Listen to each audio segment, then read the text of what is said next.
जय हिंद दोस्तों। तो कैसे हैं आप लोग? उम्मीद करता हूँ कि ठीक ही होंगे।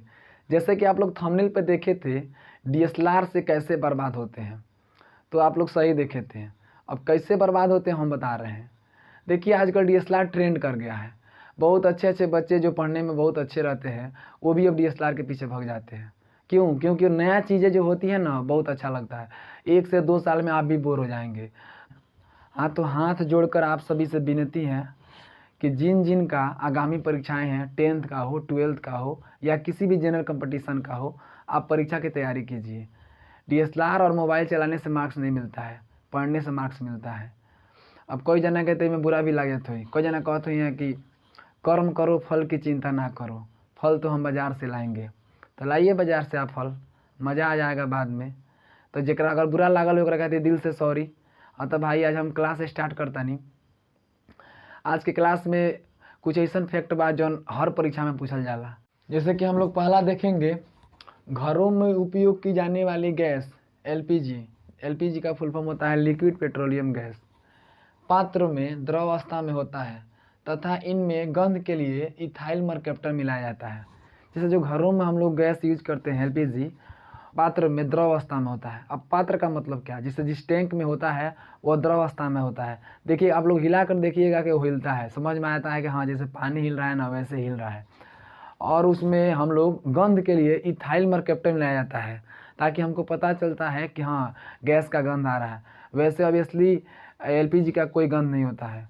अब इथाइल मरकैप्टन इसलिए मिलाया जाता है ताकि हमको पता चले कि हाँ गैस का रिसाव हो रहा है, इसी से हमको पता चलता है। दूसरा हम लोग देखेंगे, इथाइल मरकैप्टन जो होता है वो सल्फर का एक यौगिक होता है। इथाइल मरकैप्टन सल्फर का एक यौगिक होता है। अब हम लोग तीसरा देखेंगे, अस्पतालों में कृत्रिम रूप से, जैसे हम लोग, कृत्रिम का मतलब क्या होता है? आर्टिफिशियल, जो हम लोग बनाए हैं, सांस लेने के लिए ऑक्सीजन तथा हीलियम का प्रयोग किया जाता है जो पात्र में द्रव अवस्था में होता है। जैसे हम लोग जाते हैं हॉस्पिटल में तो देखते हैं कि ऑक्सीजन लगा होता है, वो ऑक्सीजन हीलियम और ऑक्सीजन का ही मिश्रण होता है। जैसे हम लोग चौथा देखेंगे, cold drink, fridge, soda, lemon soda, club soda, द्रव में गैस का मिश्रण होता है। जितना हम लोग सोडा पीते हैं वो सब द्रव में गैस का मिश्रण होता है। पांचवा हम लोग देखेंगे, दाब भरण प्रणाली। क्वेश्चन पूछता है दाब भरण प्रणाली का मतलब क्या होता है, कि मतलब दाब से क्या भरा जाता है। तो देखिए, दाब से एलपीजी गैस भरा जाता है। एलपीजी गैस का भरना दाब भरण प्रणाली के अंतर्गत होता है। छठा हम लोग देखेंगे, पंप भरण प्रणाली। अब पंपिंग से मतलब पंप से क्या भरा जाता है, तो पेट्रोल का भरना, जो पेट्रोल होता है वह पंप भरण प्रणाली से भरा जाता है। अब हम लोग देखेंगे सातवां, कोल्ड ड्रिंक में CO2 गैस भरी जाती है। अब जैसे कोई भी कोल्ड ड्रिंक या सोडा वाटर होता है उसमें CO2 यानी कार्बन डाइऑक्साइड गैस भरा जाता है। कभी भी क्वेश्चन पूछे किसी भी सोडा वाटर से तो हम लोग समझ लेंगे कि हाँ उसमें कार्बन डाइऑक्साइड है तो है। देखिए, कोल्ड ड्रिंक में CO2 गैस भरी जाती है यानी कार्बन डाइऑक्साइड गैस भरी जाती है जो जल से अभिक्रिया करके कार्बनिक अम्ल का निर्माण करती है। अब जो का मतलब जो कार्बन डाइऑक्साइड जल से अभिक्रिया करके कार्बनिक अम्ल का निर्माण करती है, यानी कोई ना कोई कार्बनिक अम्ल का निर्माण होता है। आठवां हम लोग देखेंगे, समुद्र तल से ऊपर या नीचे जाने पर वायुमंडलीय दाब क्रमशः घटता है। अब समुद्र तल से ऊपर या नीचे जाने पर वायुमंडलीय दाब घटता है।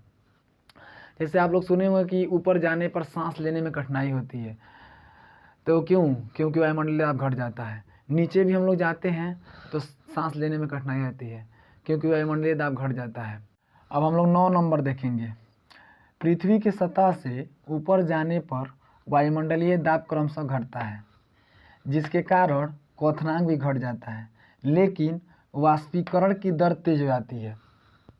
देखिए, जैसे इसमें देखेंगे, प्रेशर समानुपाती क्वथनांक व्युत्क्रमपाती वाष्पन की दर। तो पृथ्वी के सतह से जैसे जैसे हम लोग ऊपर जाते हैं दाब घटता है यानी प्रेशर घटता है, और प्रेशर घटने के कारण वाष्पन की दर तेज आती है। जैसे हम लोग सुने होंगे कि पहाड़ों पर खाना बनाने में दिक्कत होता है। क्यों दिक्कत होता है? वहाँ पे क्वथनांक कम हो जाएगा, वाष्पन की दर तेज आएगी, तो जल्दी जल्दी जो पानी है वो जल्दी जल्दी मतलब खौलेगा, उड़ जाएगा, तो जल्दी से खाना पक नहीं पाता है। कारण यही है कि अगला देखेंगे 10वां जो लास्ट होगा, हाइड्रोजन और हीलियम से भरा गुब्बारा कुछ ऊंचाई पर जाने के बाद फट जाता है। अब हाइड्रोजन और हीलियम में सबसे पहले कौन फटेगा, सबसे ज़्यादा दूरी तय कौन करेगा, वो हम देखेंगे। तो हाइड्रोजन से भरा गुब्बारा सबसे पहले फटेगा, जो हाइड्रोजन से भरा गुब्बारा होगा वो सबसे पहले फटेगा। दूसरा हम लोग देखेंगे हीलियम से जो भरा गुब्बारा होगा सबसे अधिक दूरी तय करेगा, जो हीलियम से भरा होगा वो सबसे अधिक दूरी तय करेगा। और तीसरा जो नाइट्रोजन से भरा होगा वो सबसे कम ऊपर जाएगा, मतलब वो कम ऊंचाई पर जाएगा। तो इसी के साथ हम लोग आज क्लास देखें। हाँ, तो आज हम लोग का पहला चैप्टर ख़त्म हुआ। आप लोग बोलेंगे तो कोई दूसरा सब्जेक्ट लगा देंगे, चाहे फिजिक्स या बायो का, और नहीं तो केमिस्ट्री का ही दूसरा चैप्टर होगा। आप लोग जैसा आपका मर्जी मैसेज कीजिएगा कमेंट में। Thank you so much.